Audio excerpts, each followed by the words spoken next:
Assalamualaikum warahmatullahi wabarakatuh. Perkenalkan, nama saya Lela Nurlabibah dari kelas RA. Di sini kami dari kelompok 4 ingin menjelaskan mengenai aturan pemerintah Indonesia pada masa pandemi COVID-19 saat ini. Nah, sebelumnya, apa sih coronavirus dan COVID-19 itu?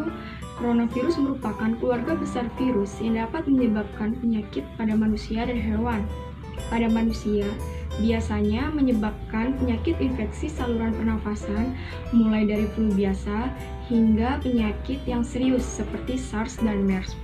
Coronavirus jenis baru yang ditemukan pada manusia sejak kejadian luar biasa yang muncul di Wuhan, Cina pada Desember 2019 itu, kemudian diberi nama SARS-CoV-2 dan menyebabkan penyakit coronavirus disease 19 atau COVID-19. Perkenalkan, nama saya Aura Altipa Rahman. Haruskah kita khawatir terhadap virus COVID-19? Tidak, karena virus COVID-19 tidak harus ditakuti.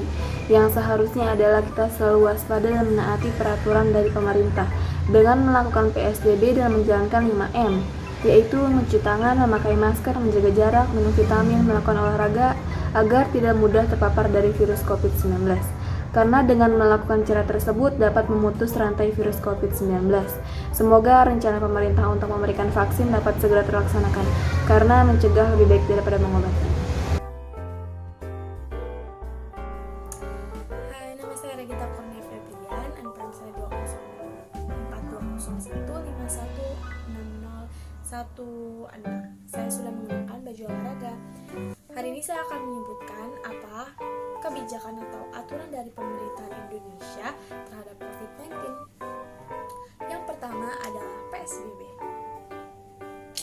Pada bulan April tahun 2020, Presiden Joko Widodo telah menerapkan aturan PSBB atau pembatasan sosial berskala besar melalui Peraturan Pemerintah Nomor 21 Tahun 2020 tentang PSBB yang mulai diterapkan pada tanggal 1 April tahun 2020 bagi pemerintahan daerah yang ingin menerapkan kebijakan tersebut harus melalui terlebih dahulu persetujuan dari pemerintahan pusat.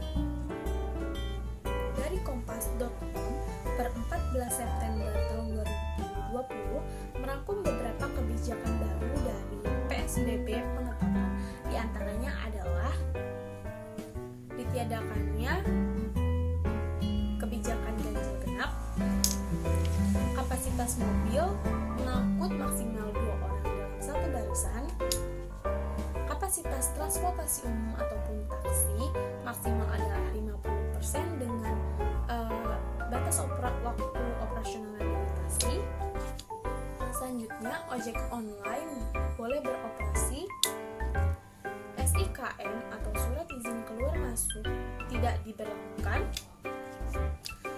Kapasitas bagi kantor pemerintahan umum maupun pemerintahan daerah maksimal karyawan yaitu 25%.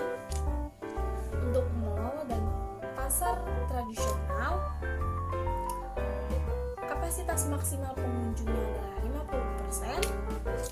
Dan untuk taman hiburan seperti taman rekreasi, taman kota maupun RT/PRA tidak diperbolehkan untuk beroperasi atau tutup untuk sementara waktu.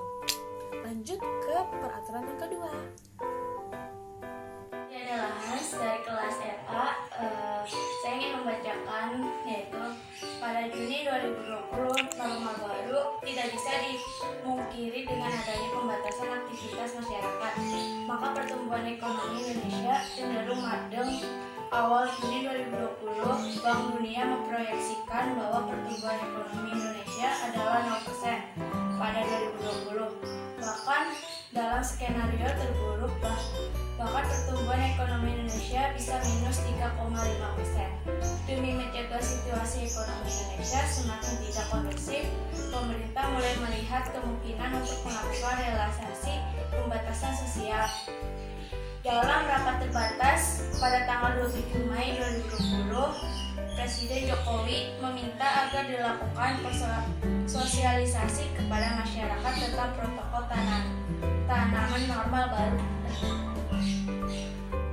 Peraturan Menteri Kesehatan Nomor 9 Tahun 2020 tentang pedoman PSBB dalam rangka percepatan penanganan COVID-19 yang ditetapkan pada tanggal 3 April 2020.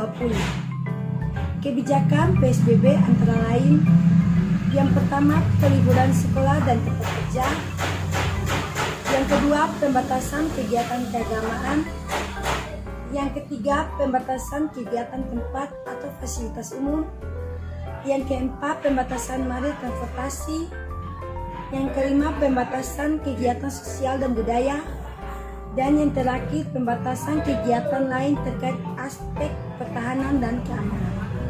Sekian dan terima kasih.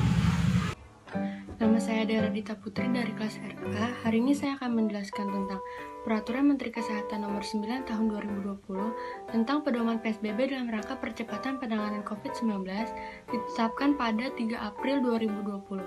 Kebijakan PSBB antara lain: 1.